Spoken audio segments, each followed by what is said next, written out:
So today we're gonna see how to ride ice.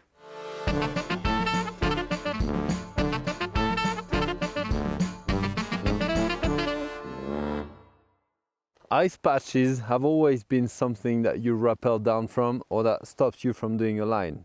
But the minute we started to think that we could ride them, it opened so many possibilities in the mountains.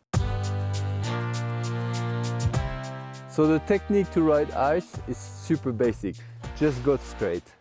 Because on ice you can't speed check. Once you start to go straight, you can't even direct yourself. I don't know if you've seen my episode How to Straight Line. And I talk in there about the ego position. So it teaches you how the ego will kind of lock the position of commitment in you. And that's basically the spirit you need to have when you're going to be riding ice.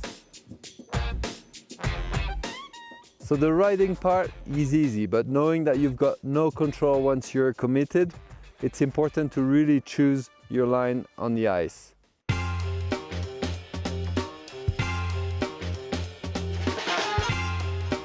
Very often you won't be able to rely on the limit of the ice that you see, because there's going to be ice just underneath a little bit of snow, way above the ice. So the way to avoid any mistake is to start straight lining way above the visible ice. Another way to do it is to basically take your ice axes and crampons and to start climbing the ice.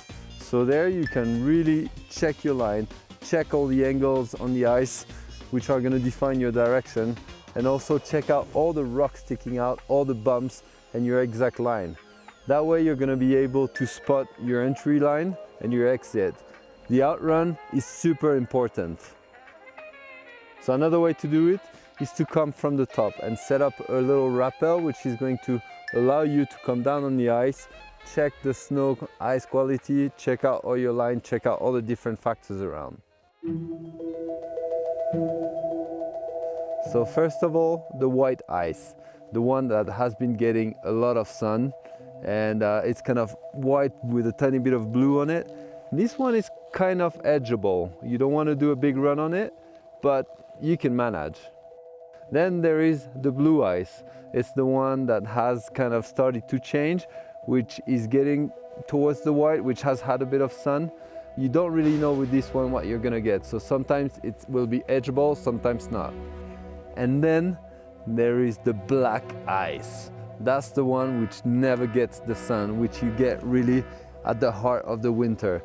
And that one, you don't even want to try to put your edge on it. It's like trying to ride marble. It's impossible. I got trapped one time on the Aletsch Glacier in Switzerland, and that was a very big close call.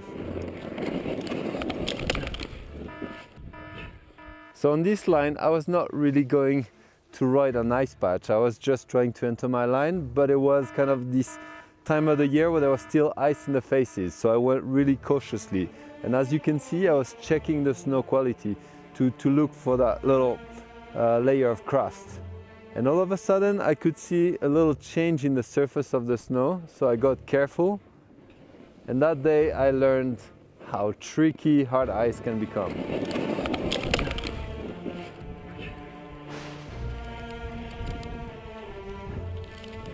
Well guys, I'm on blue fucking ice. I was close to go down.